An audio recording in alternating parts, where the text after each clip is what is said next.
¡Tómala! ¿Qué tal, queridos amigos? Excelente día, tarde o noche, dependiendo la hora que vean este video. Amigos, este video no es apto para los fifís o aspirantes a fifís o superchayoteros, amigos. Acompáñenme a ver y les pido de favor que no olvidemos este video. Acompáñenme a ver la toma de protesta del presidente Andrés Manuel López Obrador, porque en el 2018 es el parteaguas, amigos, de la nueva transformación de la vida pública de México y no se debe de olvidar. Así transcurrió el evento, checa. De conformidad con lo que establece el artículo 87 constitucional, el presidente, al tomar posesión de su cargo, rendirá la protesta como presidente de la República ante el Congreso de la Unión. Ahí están las palabras del presidente de la Suprema Corte de Justicia, Porfirio Muñoz Ledo, que hace valer su jerarquía.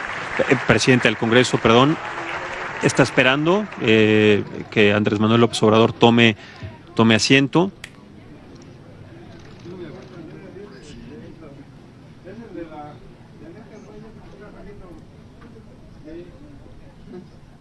Seguimos viendo imágenes del Congreso de la Unión de San Lázaro. En un momento, seguramente, ahí está. Vamos a guardar unos momentos de silencio para escuchar las palabras de Andrés Manuel López Obrador. Amigos, compartan.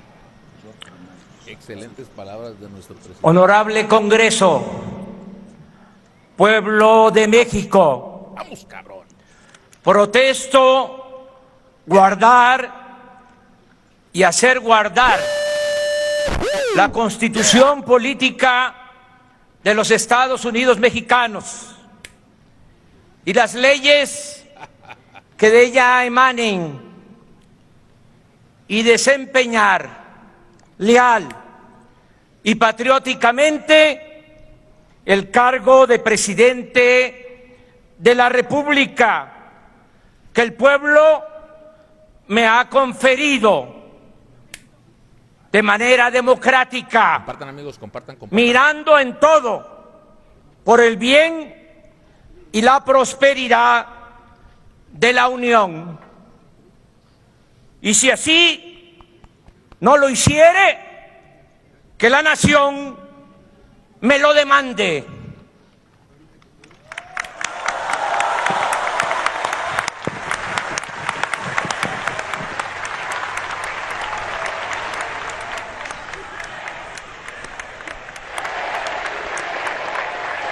Toma de protesta tiene un significado, ¿no? Habla de dar la cara al pueblo, significa que la soberanía reside en el pueblo, de él emana y a él se le debe rendir cuentas. Y el que promete, el que protesta, se compromete.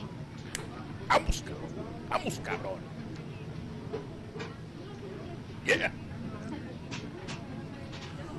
En este momento vemos como el presidente Enrique Peña Nieto se quita la banda presidencial, se la entrega al presidente del Congreso, Porfirio Muñoz Ledo, quien a su vez se la otorgará al presidente de la República.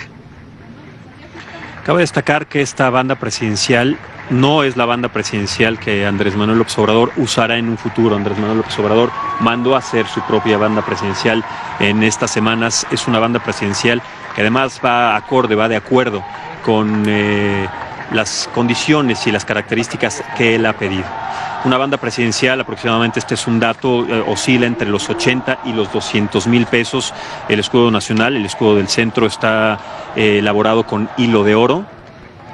Los colores, el verde, blanco y rojo, son además adecuados y están apegados a los patentes. Vamos a escuchar nuevamente a Andrés Manuel López Obrador.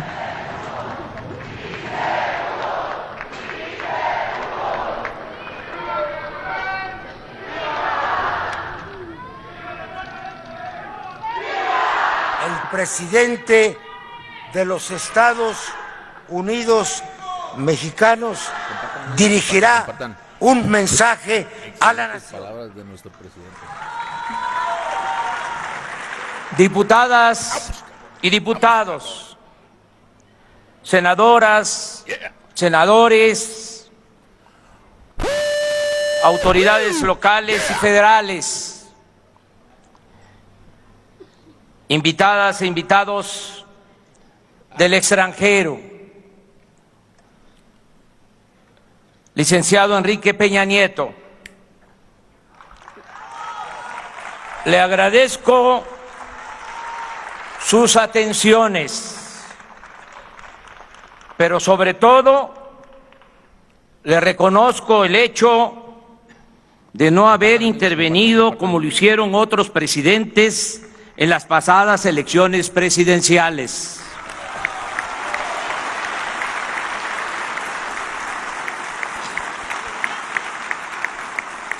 Hemos padecido ya ese atropello antidemocrático y valoramos el que el presidente en funciones respete la voluntad del pueblo.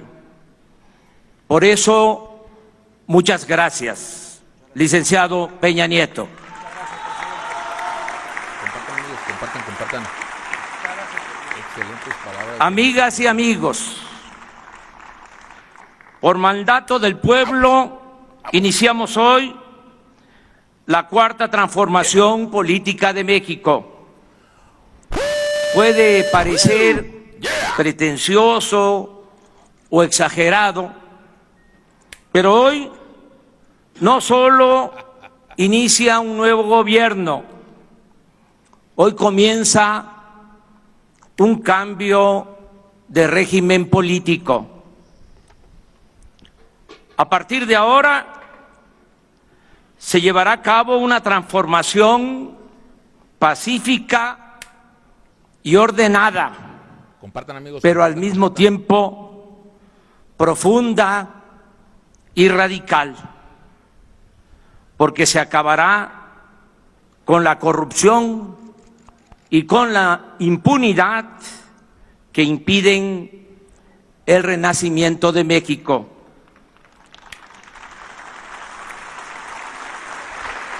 Si definimos en pocas palabras las tres grandes transformaciones de nuestra historia, podríamos resumir que en la independencia se luchó por abolir la esclavitud y alcanzar la soberanía nacional. En la reforma, por el predominio del poder civil y por la restauración de la República. Y en la revolución, nuestro pueblo y sus extraordinarios dirigentes lucharon por la justicia y por la democracia. Ahora nosotros queremos convertir la honestidad y la fraternidad en forma de vida y de gobierno. Compartan, amigos. No se trata de un asunto retórico o propagandístico. Estos postulados se sustentan en la convicción de que la crisis de México se originó no solo por el fracaso del modelo económico neoliberal aplicado en los últimos 36 años, sino también por el predominio en este periodo de la más inmunda corrupción pública y privada. Compartan, amigos, compartan. En otras palabras, Excelentes palabras de nuestro presidente. como lo hemos repetido durante muchos años, nada ha dañado más a México que la deshonestidad de los gobernantes y de la pequeña minoría que ha lucrado con el influyentismo. Esa es la causa principal de la desigualdad económica y social, y también de la inseguridad y de la violencia que padecemos. En cuanto a la ineficiencia del modelo económico neoliberal, baste decir Compartan, amigos, que ni siquiera en términos cuantitativos ha dado buenos resultados. Recuérdese que luego de la etapa violenta de la revolución, desde los años 30 hasta los 70 del siglo pasado, es decir, durante 40 años, la economía de México creció a una tasa promedio anual del 5%.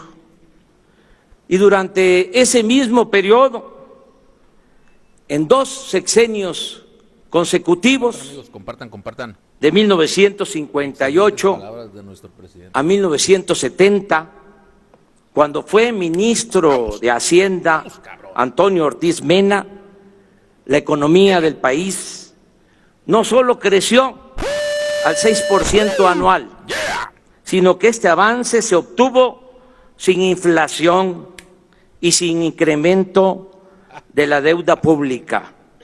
Por cierto, Ortiz Mena no era economista, sino abogado. Posteriormente, hubo 2 gobiernos, de 1970 a 1982, en que la economía también creció a una tasa del 6% anual, pero con graves desequilibrios macroeconómicos, es decir, con inflación y endeudamiento. En cuanto a la política económica aplicada durante el periodo neoliberal de 1983 a la fecha, ha sido la más ineficiente en la historia moderna de México. En este tiempo, la economía ha crecido en 2% anual, y tanto por ello como por la tremenda concentración del ingreso en pocas manos, se ha empobrecido a la mayoría de la población, hasta llevarla a buscarse la vida en la informalidad, a emigrar masivamente del territorio nacional o a tomar el camino de las conductas antisociales.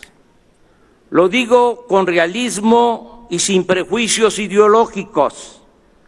La política económica neoliberal ha sido un desastre, una calamidad para la vida pública del país. Por ejemplo, la reforma energética, que nos dijeron vendría a salvarnos, solo ha significado la caída en la producción de petróleo y el aumento desmedido en los precios de las gasolinas, el diésel, el gas y la electricidad. Cuando se aprobó la reforma energética hace 4 años, se afirmó que se iba a conseguir inversión extranjera a raudales, como nunca. El resultado es que apenas llegaron 760 millones de dólares de capital foráneo, lo que únicamente representa el 1.9% de la incipiente inversión pública realizada por Pemex en el mismo periodo, y apenas el 0.7% de la inversión prometida. En los considerandos de las leyes aprobadas en ese entonces, se aseguraba que en este año íbamos a estar produciendo 3 millones de barriles diarios, y la realidad es que estamos extrayendo solo 1.763.000 barriles diarios, es decir, 41% menos de lo estimado y con tendencia a la baja. Es tan grave el daño causado al sector energético nacional durante el neoliberalismo que no solo somos el país petrolero que más gasolinas importa en el mundo, sino que ahora ya estamos comprando petróleo crudo para abastecer a las únicas 6 refinerías que apenas sobreviven. Téngase en cuenta que precisamente desde hace 40 años no se construye una nueva refinería en el país.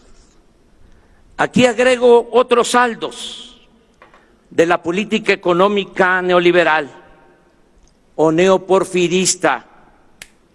De México es originario el maíz, esa planta bendita, y somos la nación que más importa maíz en el mundo. Antes del neoliberalismo producíamos y éramos autosuficientes en gasolinas, diésel, gas, energía eléctrica. Ahora compramos más de la mitad de lo que consumimos de estos insumos. En este periodo, el poder adquisitivo del salario mínimo se ha deteriorado en 60% y el salario de los mexicanos es de los más bajos del planeta. Tenemos el doble de enfermos de diabetes en comparación con países de América Latina.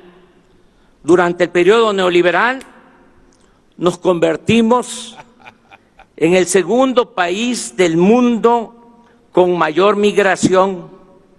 Viven y trabajan en Estados Unidos 24 millones de mexicanos. Y por lo que hace a la violencia, estamos en los primeros lugares del mundo. Según la última medición de Transparencia Internacional, ocupamos el lugar 135 en comparación con 176 países evaluados. Ocupamos el lugar 135 en corrupción entre 176 países evaluados. Y pasamos a ese sitio luego de estar en el lugar 59 en el 2000, subir al 70 en el 2006, escalar al 106 en el 2012 y llegar en 2017 a la vergonzosa posición en que nos encontramos. Por eso insisto, el distintivo del neoliberalismo es la corrupción. Suena fuerte, pero privatización ha sido en México sinónimo de corrupción. Desgraciadamente, casi siempre ha existido este mal en nuestro país, pero lo sucedido durante el periodo neoliberal no tiene precedente. En estos tiempos, el sistema en su conjunto ha operado para la corrupción. El poder político y el poder económico se han alimentado y nutrido mutuamente y se ha implantado como modus operandi el robo de los bienes del pueblo y de las riquezas de la nación.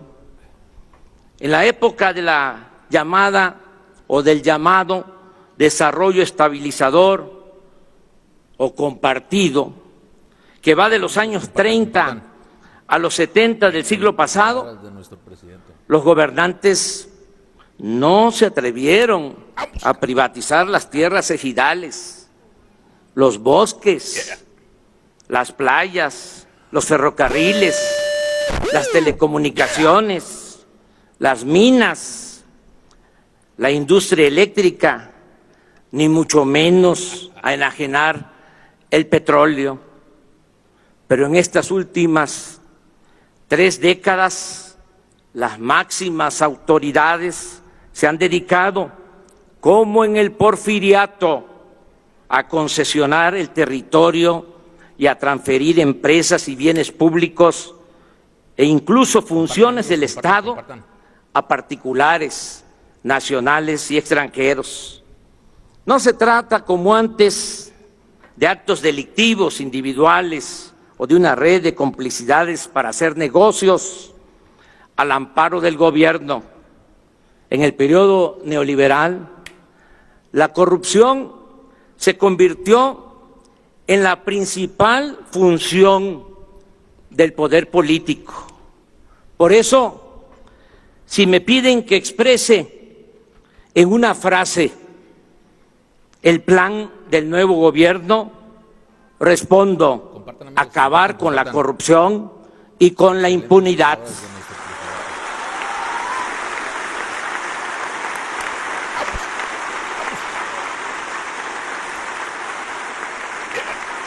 Pero al contrario de lo que pudiera suponerse, esta nueva etapa la vamos a iniciar sin perseguir a nadie, porque no apostamos al circo y a la simulación.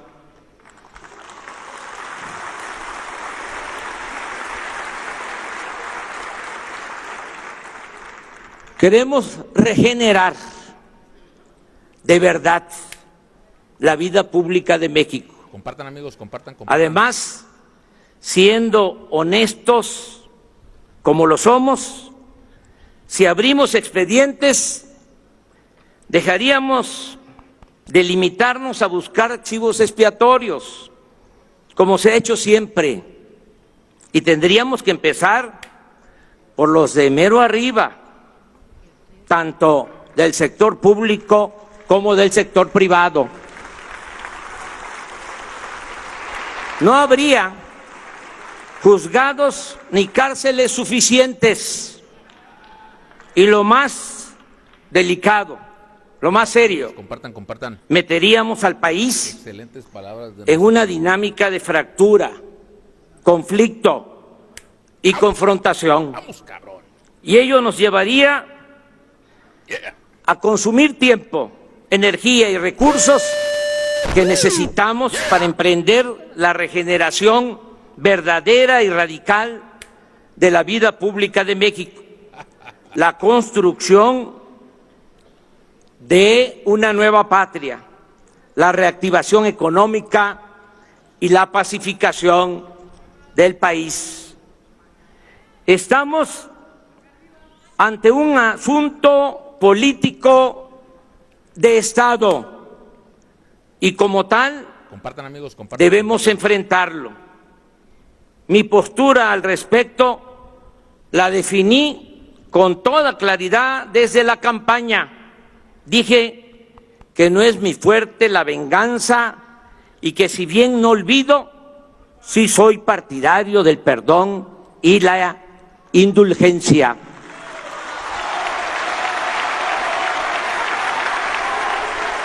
Además, y esto es muy importante, creo precisamente que en el terreno de la justicia se pueden castigar los errores del pasado, pero lo fundamental es evitar los delitos del porvenir.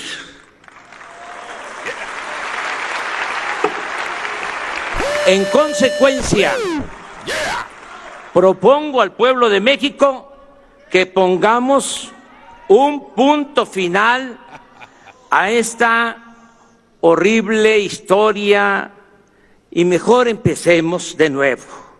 En otras palabras, que no haya persecución a los funcionarios del pasado y que las autoridades encargadas desahoguen Compartan, amigos, compartan. en absoluta libertad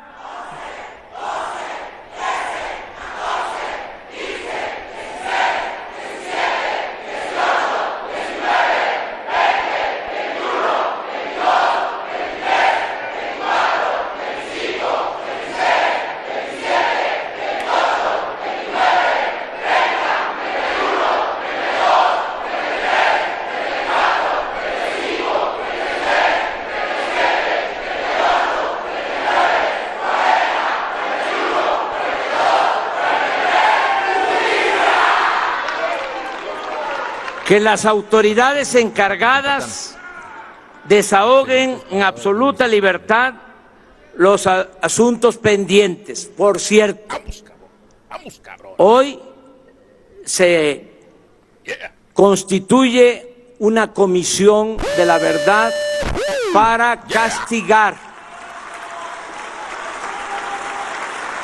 los abusos de autoridad, para atender el caso de los jóvenes desaparecidos de Ayotzinapa.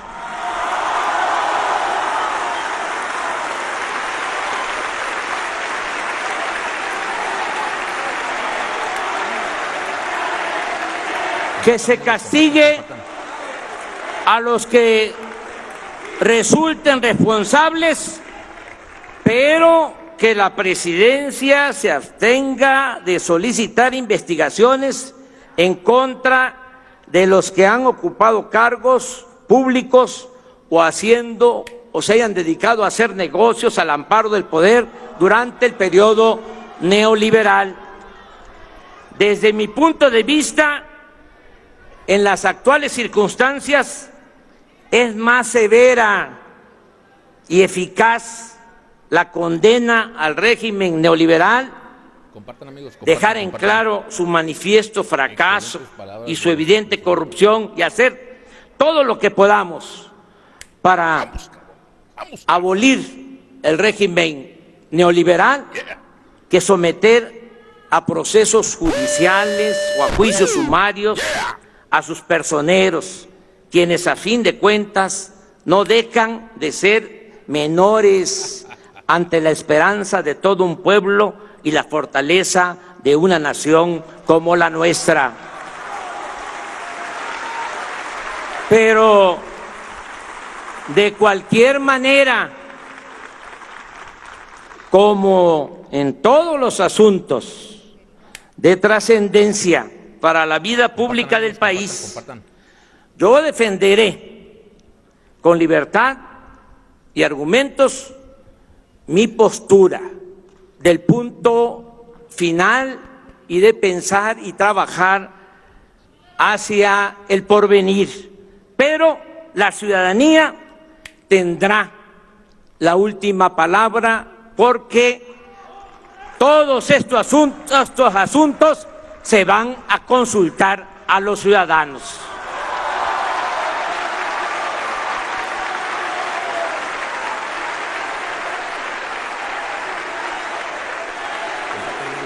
Compartan.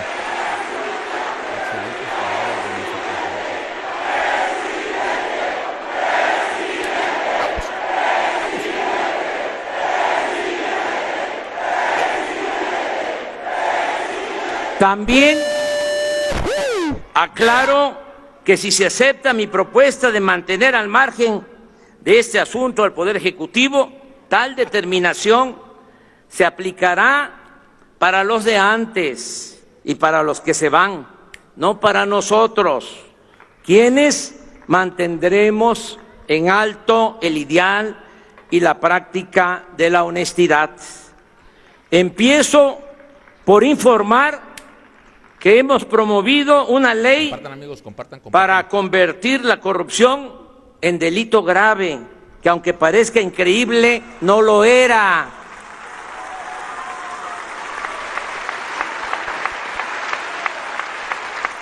Con apego a mis convicciones y en uso de mis facultades, me comprometo a no robar y a no permitir que nadie se aproveche de su cargo o posición para sustraer bienes del erario o hacer negocios al amparo del poder público. Esto aplica para amigos, Compartan. aplica para compañeros de lucha y familiares. Dejo en claro que si mis seres queridos, mi esposa o mis hijos cometen un delito, deberán ser juzgados como cualquier otro ciudadano. Yo solo respondo por mi hijo Jesús, por ser menor de edad. En cuanto a mi persona, he promovido desde hace años la reforma al artículo 108 de la Constitución para eliminar la impunidad y los fueros de los altos funcionarios públicos, empezando por el presidente de la República, quien ahora, según una iniciativa de ley que hoy, este día, estoy enviando al Senado, podrá ser el presidente de la República juzgado como cualquier ciudadano por el delito que sea, aún estando en funciones.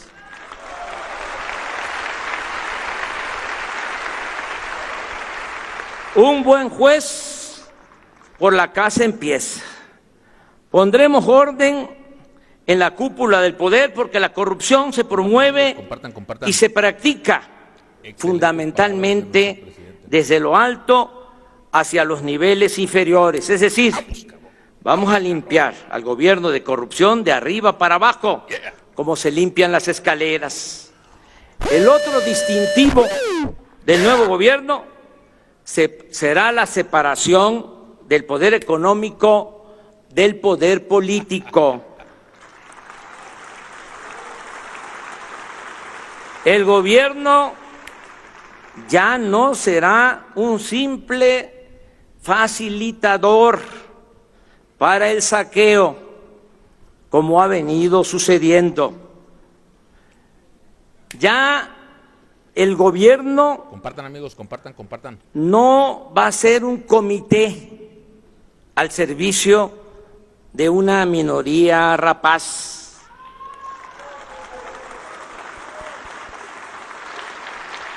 Representará a ricos y pobres, creyentes y libres pensadores, y a todas las mexicanas y mexicanos, al margen de ideologías, orientación sexual, cultura, idioma, lugar de origen, nivel educativo o posición socioeconómica. Compartan, amigos, compartan. Habrá un auténtico Estado de Derecho, tal como lo resume la frase de nuestros liberales del siglo XIX: al margen de la ley nada y por encima de la ley nadie. También transitaremos hacia una verdadera democracia. Se acabará la vergonzosa tradición de fraudes electorales. Las elecciones serán limpias y libres. Compartan, amigos, compartan. Y quien utilice recursos públicos o privados para comprar votos y traficar con la pobreza de la gente, o el que utilice el presupuesto para favorecer a candidatos o partidos, irá a la cárcel sin derecho a fianza.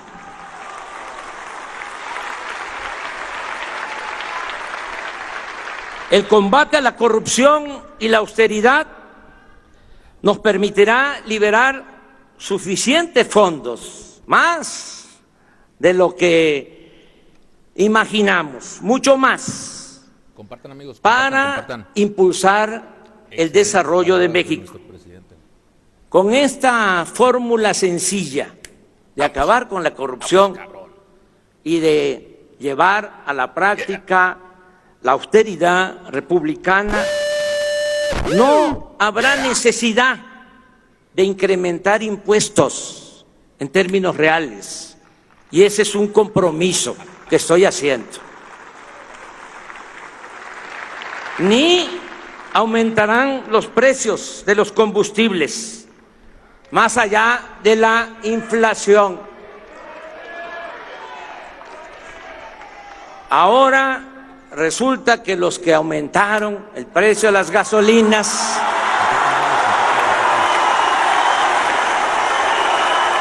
están pidiendo que bajen. Hago el compromiso responsable que pronto, muy pronto, cuando terminemos la refinería que vamos a construir en México y se rehabiliten 6 refinerías, va a bajar el precio de la gasolina y de todos los combustibles.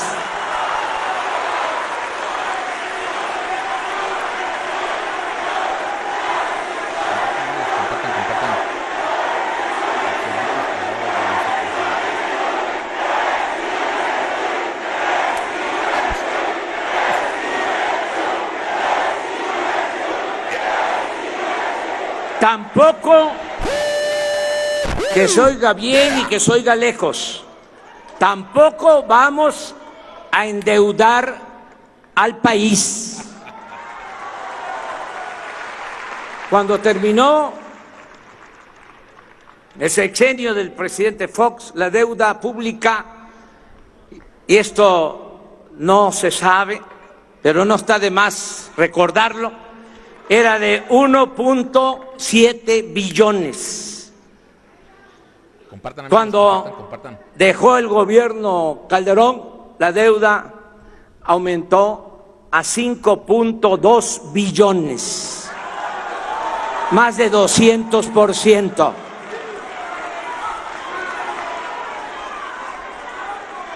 Y en esos 2 sexenios fue cuando se recibió más dinero por la venta de petróleo al extranjero. Y todo se derrochó o se fue por el caño de la corrupción.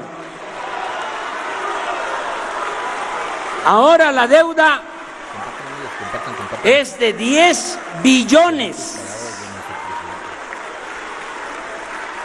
Nada más para pagar el servicio de esa enorme deuda, tenemos que destinar del presupuesto del año próximo alrededor de 800,000 millones de pesos. Por eso ya no va a aumentar la deuda pública. Ese es nuestro compromiso.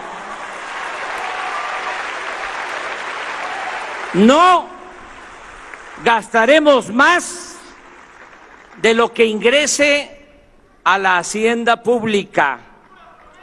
Se respetarán los contratos suscritos por los gobiernos anteriores, pero ya no habrá más corrupción ni influyentismo en negociaciones con empresas particulares. Me comprometo, y soy hombre de palabra, a que las inversiones de accionistas nacionales y extranjeros estarán seguras y se crearán condiciones hasta para obtener buenos rendimientos, porque en México habrá honestidad, Estado de Derecho, reglas claras, crecimiento económico y habrá confianza. Reitero también que se respetará la autonomía del Banco de México. Estamos elaborando el presupuesto del año próximo y gracias a los ahorros que obtendremos con el combate a la corrupción y con la aplicación de las medidas de austeridad, se incrementará la inversión pública para rescatar la industria petrolera y la industria eléctrica. Compartan. Vamos a impulsar proyectos productivos con inversión pública y privada, nacional y extranjera. Estos proyectos se crearán como cortinas de desarrollo de sur a norte del país para retener a los mexicanos en sus lugares de origen. Queremos que la migración sea optativa, no obligatoria. Vamos a lograr que los mexicanos tengan trabajo, prosperen y sean felices donde nacieron, donde están sus familiares, sus costumbres y sus culturas. Excelentes palabras de nuestro presidente. Por ello, se construirá el Tren Maya, se sembrarán 1 millón de hectáreas de árboles frutales y maderables en el sur-sureste. Se rehabilitarán, como ya lo expresé, las refinerías existentes y haremos una nueva refinería en Dos Bocas, Paraíso, Tabasco, para dejar de comprar la gasolina en el extranjero.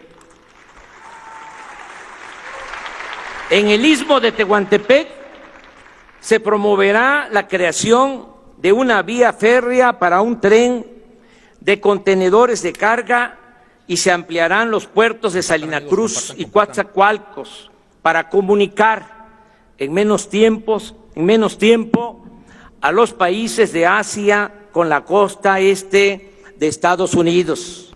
En este corredor habrá energía eléctrica y gas a precios bajos, así como subsidios fiscales para la instalación de fábricas y la creación de empleos.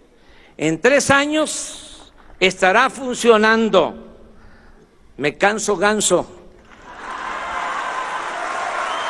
además del actual, el nuevo aeropuerto de la Ciudad de México, con 2 pistas adicionales en la base aérea de Santa Lucía. Asimismo, desde el 1 de enero próximo entrará en vigor en la zona libre a lo largo de los 3.180 kilómetros de frontera con Estados Unidos. Esta franja de 25 kilómetros de ancho se convertirá en la zona libre más grande del mundo. Allí se cobrará lo mismo de impuestos y costarán igual los energéticos que en California, en Arizona, Nuevo México y Texas de la Unión Americana. En otras palabras, en esta franja, el día 1 de enero, en otras palabras, en esta franja se reducirá el IVA del 16 al 8%.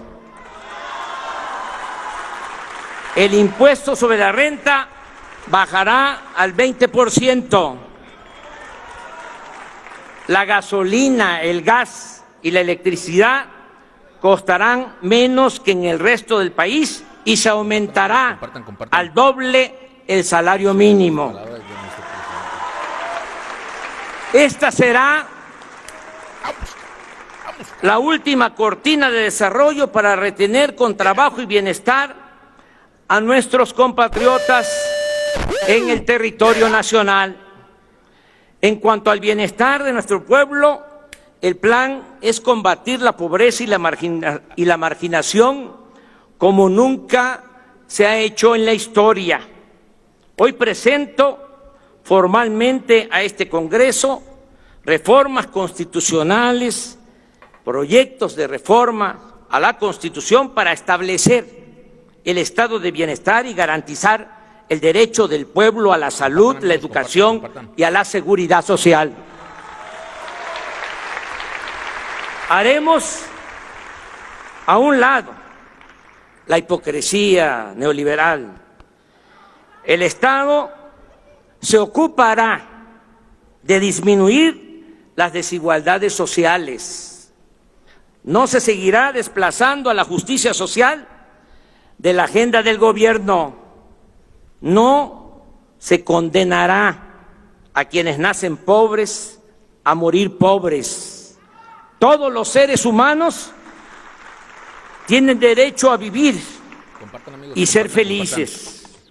Es inhumano utilizar al gobierno para defender intereses particulares y desvanecerlo cuando se trata de proteger el beneficio de las mayorías.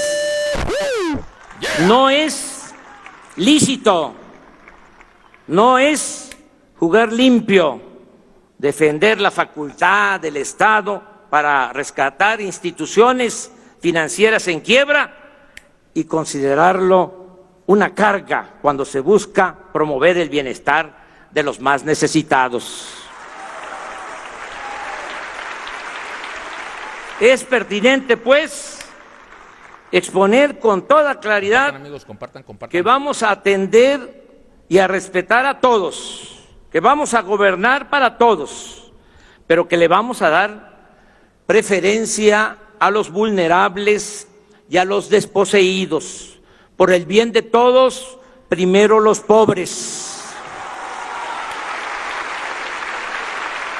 Nuestra consigna de siempre es, a partir de hoy, principio de gobierno. Enumero algunas acciones. Se cancelará la mal llamada reforma educativa. Compartan. Excelentes palabras de nuestro presidente. Se creará el Instituto Nacional para la Atención de los Pueblos Indígenas. Iniciará de inmediato el programa de atención médica y medicamentos gratuitos en las zonas marginadas del país y se volverá universal en todo el país este programa de atención médica y medicamentos gratuitos a la mitad del sexenio. Es mi compromiso. Los aumentos al salario mínimo no volverán a fijarse por debajo de la inflación como llegó a suceder en el periodo neoliberal. 2.300.000 jóvenes serán contratados para trabajar como aprendices en talleres, empresas, comercios y diversas labores productivas o sociales, y se les pagará un salario mientras se van capacitando de 3.600 pesos mensuales. Ya no va a haber ninis, no se va a dar la espalda a los jóvenes ni se les va a ofender llamándoles de esa manera, porque no es culpa de ellos que no tengan oportunidad de trabajo y de estudio. Excelentes palabras de nuestro presidente. Se otorgarán 10 millones de becas a estudiantes en todos los niveles de escolaridad. Se crearán 100 universidades públicas. Se fomentará el deporte y las actividades artísticas, la ciencia y la tecnología. La pensión a los adultos mayores, que fue una creación de nuestro movimiento, el programa de la pensión a los adultos mayores aumentará esa pensión al doble y tendrá carácter universal. Es decir, también van a recibir este apoyo los jubilados, pensionados del ISSSTE y del Seguro.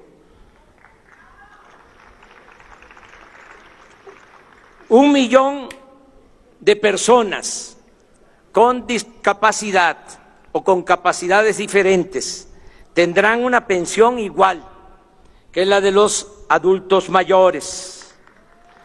Se atenderá de inmediato a los damnificados por los sismos. Se otorgarán créditos a la palabra a agricultores, ganaderos, pescadores, a dueños de talleres, a los artesanos, a pequeños comerciantes, a empresarios. Se ayudará a productores del campo con subsidios y precios de garantía y se venderá a precio justo una canasta de alimentos básicos para combatir la desnutrición y el hambre. Es importante precisar que los destinatarios de estos programas recibirán lo que les corresponde de manera directa, personalizada, sin intermediarios, con el propósito de que no haya manipulación de los apoyos con fines electorales y que lleguen a sus beneficiarios completos estos apoyos, sin moches ni comisiones indebidas. También vamos a evitar afectaciones al medio ambiente. Aprovecho para reiterar que no se permitirá el fracking ni transgénicos.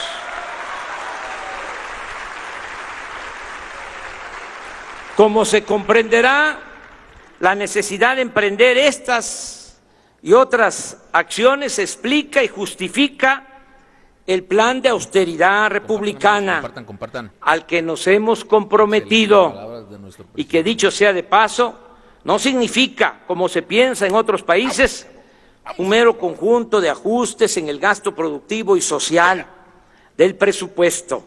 Aquí lo entendemos no solo como un asunto administrativo, sino como una política de principios, toda vez que implica terminar con los privilegios de la alta burocracia.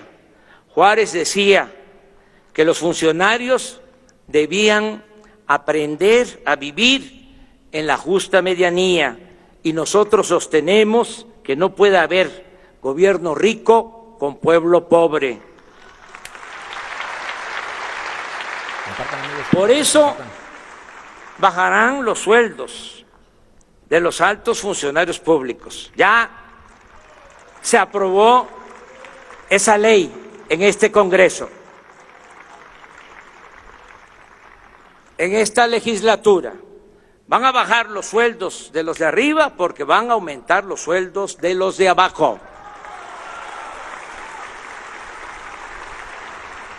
Ya no habrá servicio médico privado para los altos funcionarios públicos.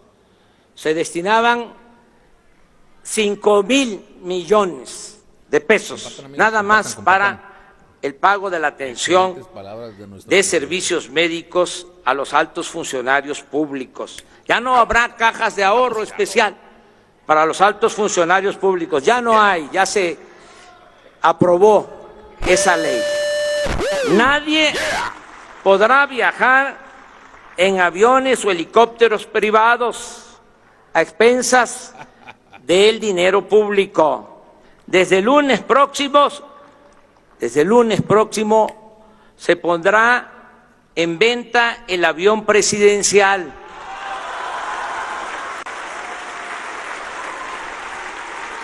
Y toda la flotilla de aviones y helicópteros para uso de altos funcionarios.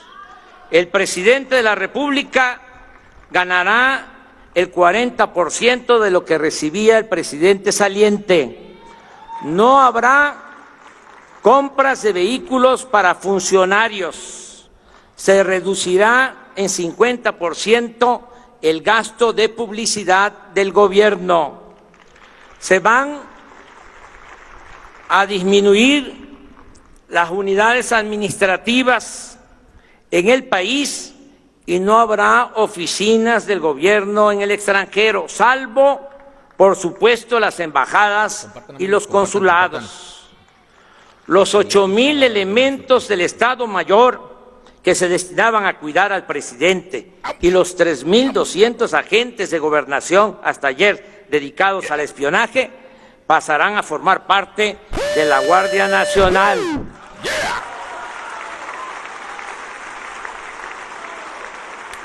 No viviré en Los Pinos, y esa residencia oficial ya se abrió desde hoy al público y se integrará al bosque de Chapultepec para convertirse en uno de los espacios más grandes e interesantes del mundo para el arte y la cultura.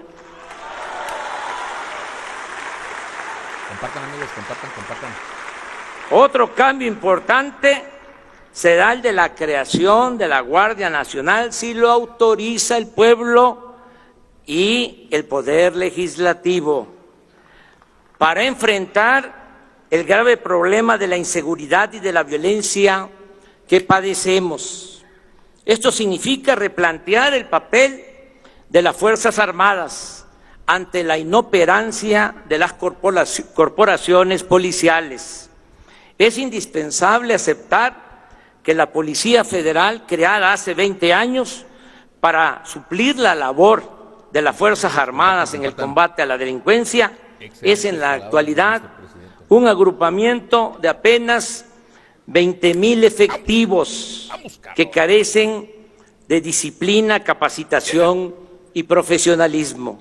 En cuanto a los agentes ministeriales y los cuerpos policiales estatales y municipales, se debe reconocer, sin generalizar, que muchos están movidos por la corrupción y no por el deber del servicio público, y que su descomposición los pone bajo el dominio de la delincuencia.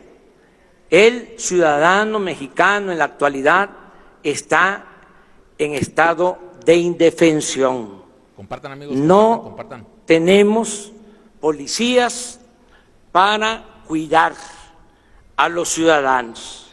Siempre he pensado que ante el problema de la inseguridad, lo pertinente es atender las causas que originan la violencia, y así lo haremos.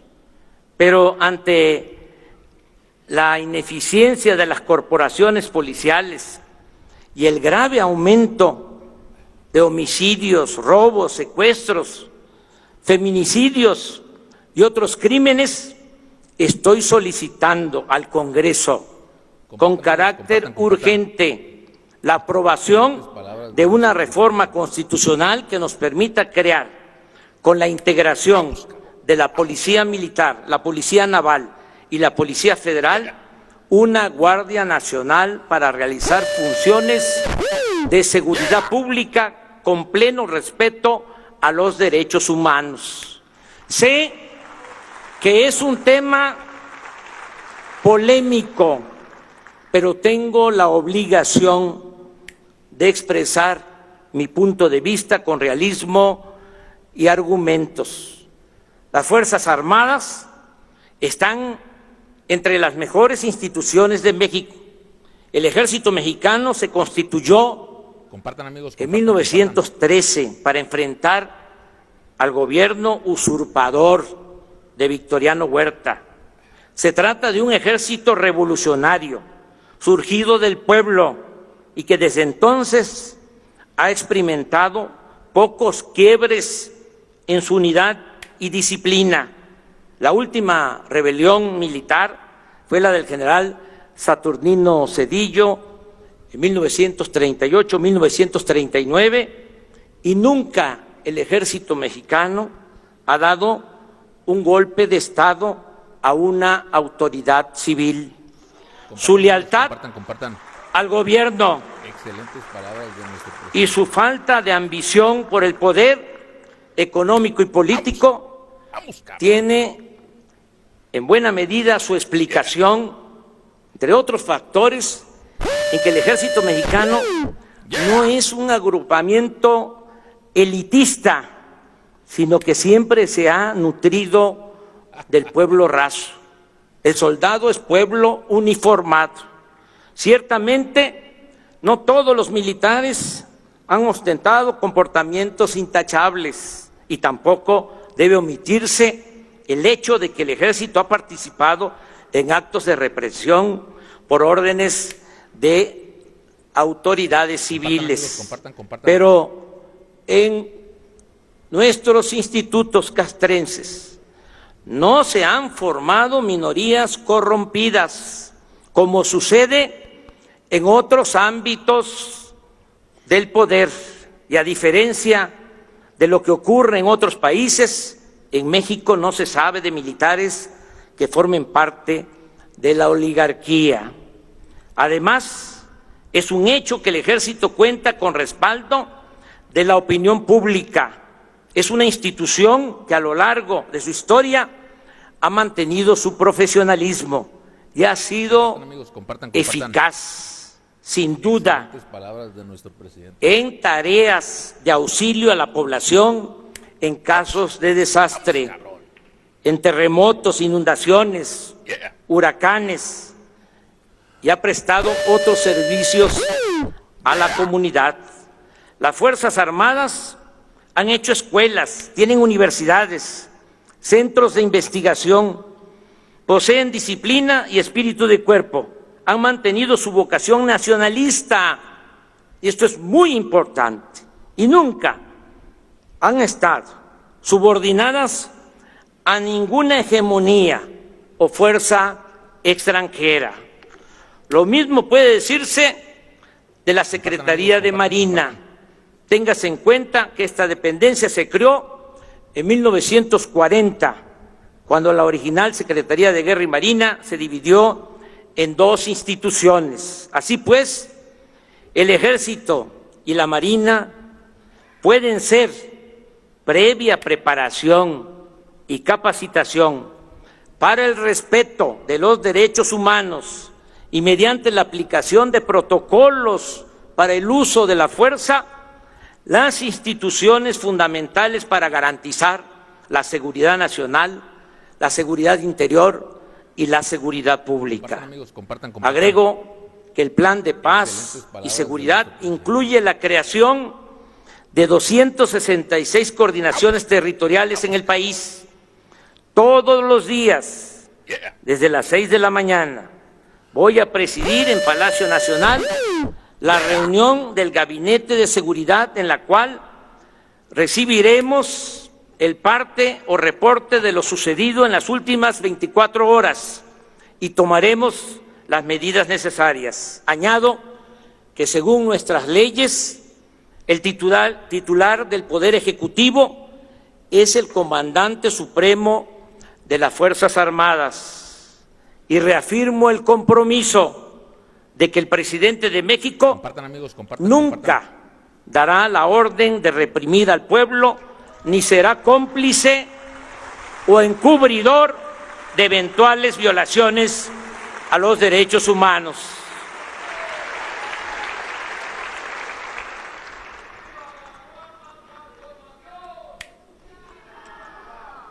En materia de política exterior, nos apegaremos a los principios constitucionales de no intervención, autodeterminación de los pueblos, solución pacífica de las controversias y cooperación para el desarrollo. Compartan.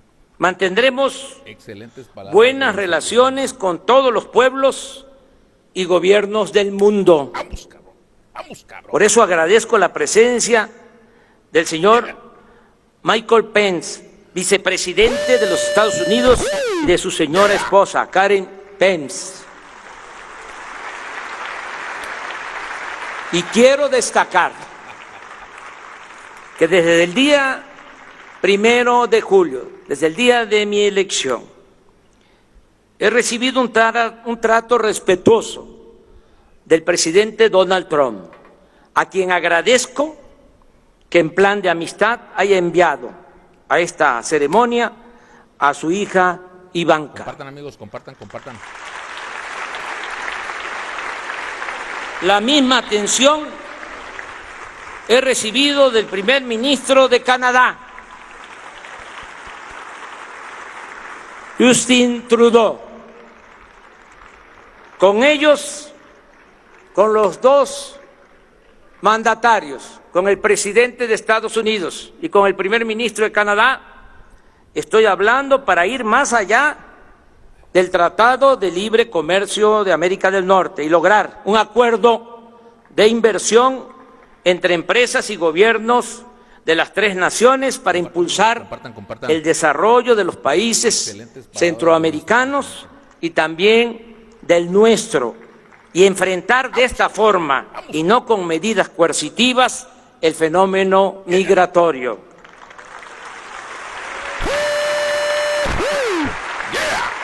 Me da mucho gusto contar con la presencia de presidentes de América Latina y del Caribe.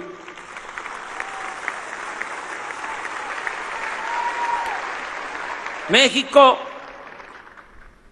no dejará de pensar en Simón Bolívar y en José Martí, quienes junto con Benito Juárez siguen guiando con sus ejemplos de patriotismo el camino a seguir de pueblos y de dirigentes políticos. Gracias por estar aquí, Jimmy Morales Cabrera, presidente de la República Vecina de Guatemala.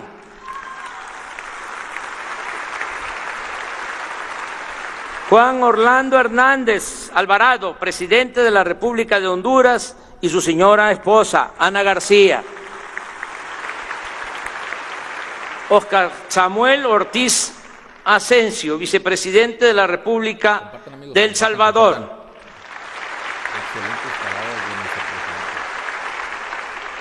Colville John, gobernador general también de nuestra vecina República de Belice.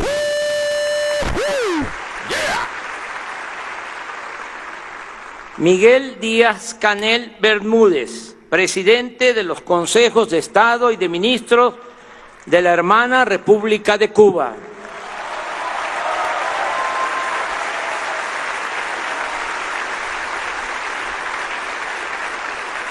Danilo Medina Sánchez, presidente de la República Dominicana.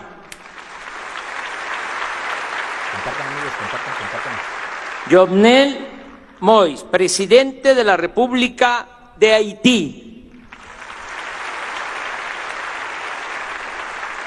Iván Duque Márquez, presidente de la República de Colombia.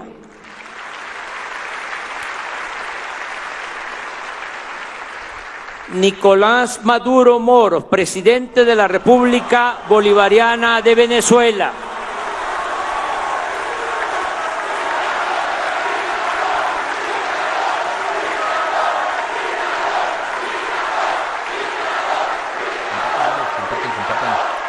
Lenin Moreno Garcés, amigo Lenin, presidente de la República de Ecuador, y su señora esposa, Rocío González.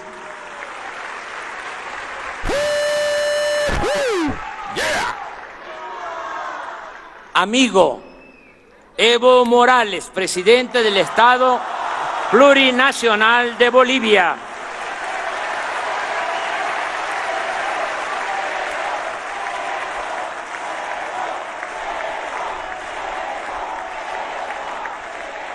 Martín Vizcarra Cornejo, presidente de la República del Perú.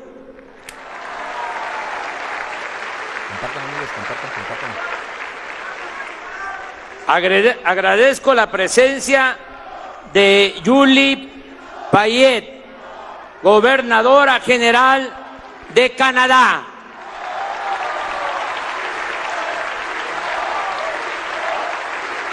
Brahim Gali, presidente de la República Árabe Democrática Saharaui. De Kim Jong-nam, presidente de la República de la Asamblea Popular Suprema de la República Popular Democrática de Corea.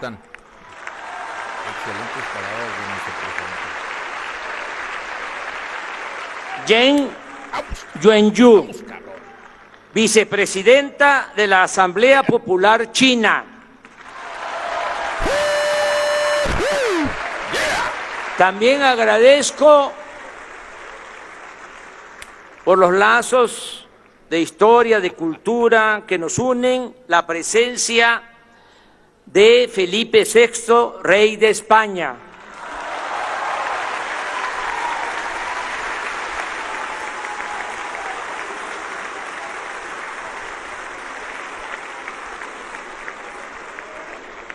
Del primer ministro Antonio Costa de la República Portuguesa.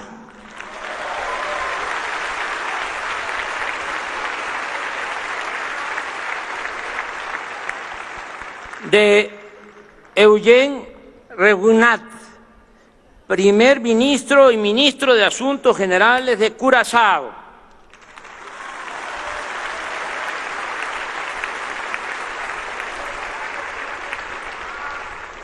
Ana Birchal, viceprimera ministra de Rumanía. De Lucía Topalensky, vicepresidenta de la República Oriental del Uruguay. De Gabriela Michetti, vicepresidenta de la República de Argentina.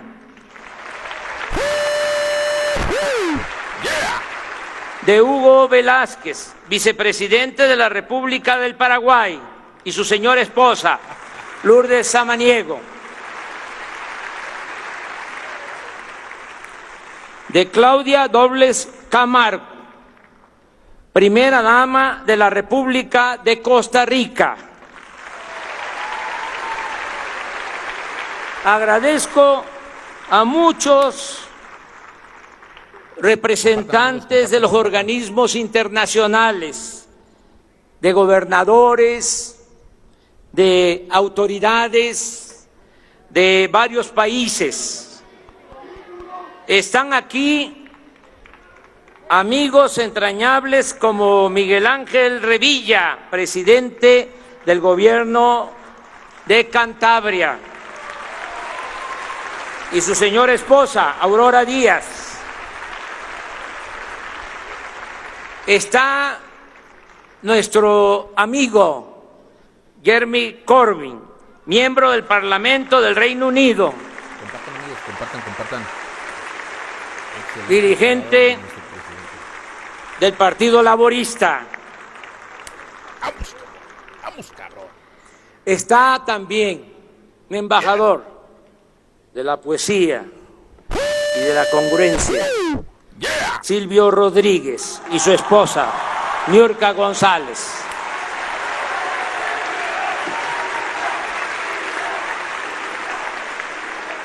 Amigas y amigos, llegué a la presidencia de la República después de muchos años de lucha personal y colectiva. Aquí recuerdo a los que iniciaron Compartan. este movimiento, a los que sembraron lo que ahora nosotros estamos cosechando. Dirigentes sociales, políticos, muchos que se nos adelantaron, pero fueron los precursores de esta lucha, de este movimiento. Nunca los vamos a olvidar.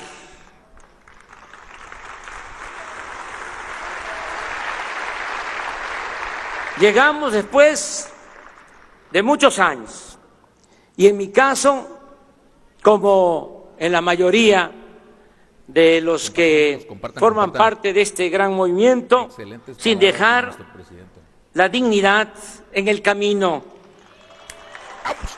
manteniendo en alto nuestros ideales, nuestros principios. En mi caso, particularmente, también en el de muchos otros, mujeres y hombres, mi honestidad, que es lo que estimo más importante en mi vida. Estoy preparado para no fallarle a mi pueblo. Ahora que venía para acá, Compartan, amigos, compartan. se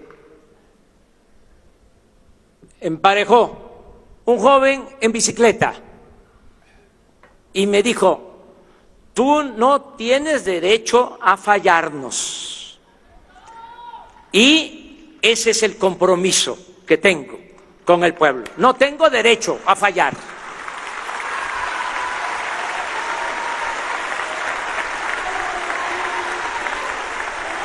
Nada material me interesa, ni me importa la parafernalia del poder. Compartan. Siempre he pensado que el poder debe ejercerse con sabiduría y humildad, y que solo adquiere sentido y se convierte en virtud cuando se pone al servicio de los demás.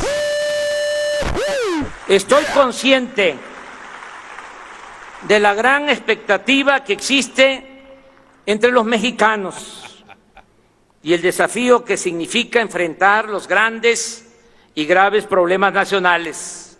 Pero estoy optimista y creo que vamos a salir bien. Vamos a enfrentar bien los grandes y graves problemas nacionales, Compartan, amigos, compartan. porque creo en el pueblo y en su cultura, la cultura del pueblo, de nuestro pueblo, las culturas de México, que siempre han sido nuestras salvadoras. Con nuestras culturas hemos enfrentado epidemias, terremotos, inundaciones, hambrunas, invasiones, guerras civiles, crisis económicas, de epidemias, malos gobiernos y otras calamidades. Y siempre hemos resurgido con dignidad y con orgullo.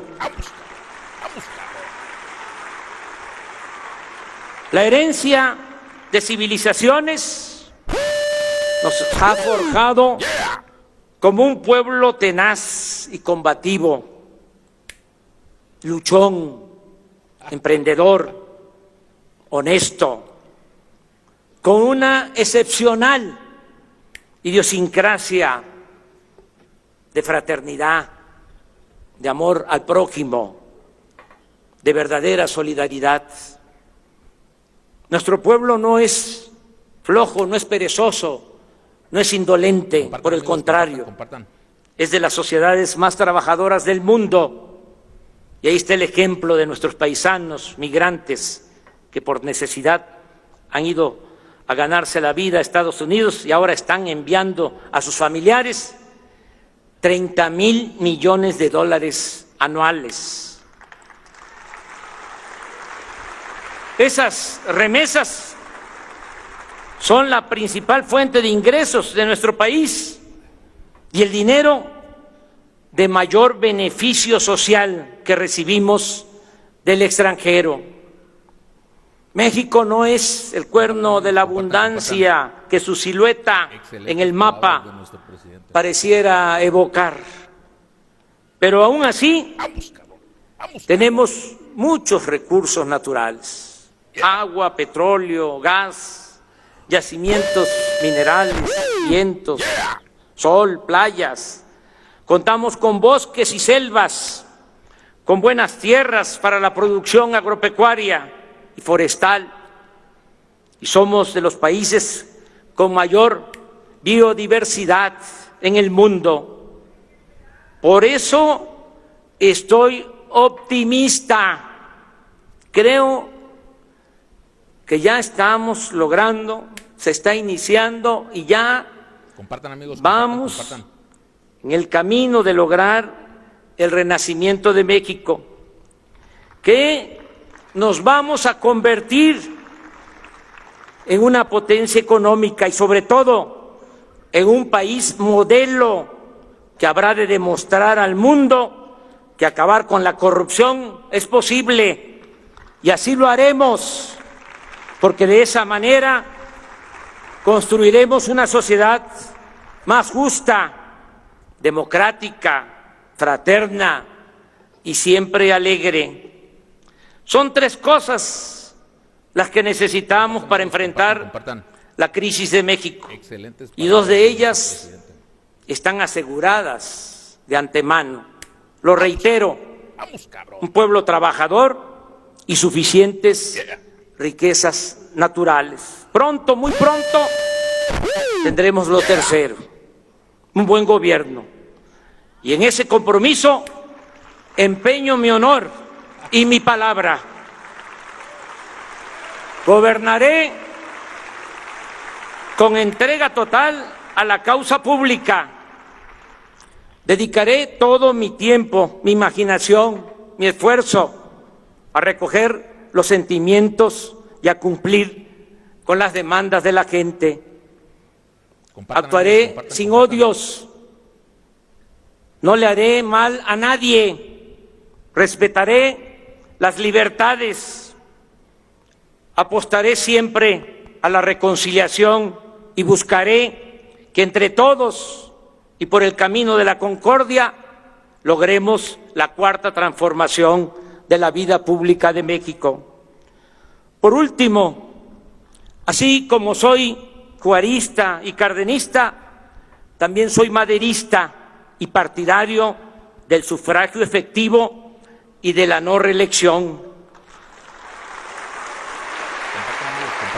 Trabajaré 16 horas diarias para dejar en 6 años muy avanzada la obra de transformación.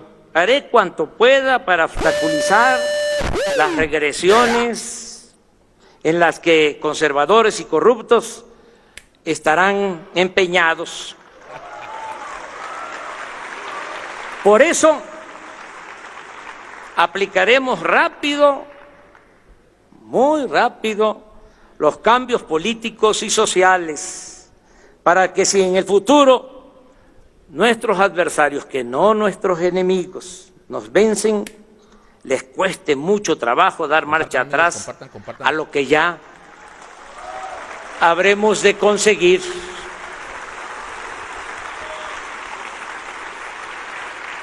Como dirían los liberales del siglo XIX, los liberales mexicanos, que no sea fácil retrogradar. Pero también dejo en claro que bajo ninguna circunstancia habré de reelegirme. Por el contrario, me someteré a la revocación del mandato, porque deseo que el pueblo siempre tenga las riendas del poder en sus manos. En 2 años y medio habrá una consulta y se les preguntará a los ciudadanos si quieren que el presidente de la República se mantenga en el cargo o que pida licencia, porque el pueblo pone y el pueblo quita, y es el único soberano al que debo sumisión y obediencia. Acepto el reto y les invito a participar para celebrar juntas y juntos el esplendor y la grandeza futura de nuestro querido México. Gracias de todo corazón.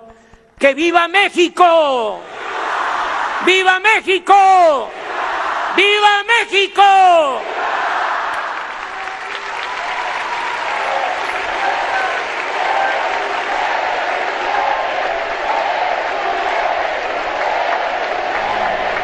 Y bueno, amigos, muy bonitos recuerdos que están aconteciendo en estos momentos. Te agradezco que hayas visto este video hasta aquí y pues compártelo, amigos. Y si no me sigues, ¿qué esperas? Sígueme para más noticias. Checa.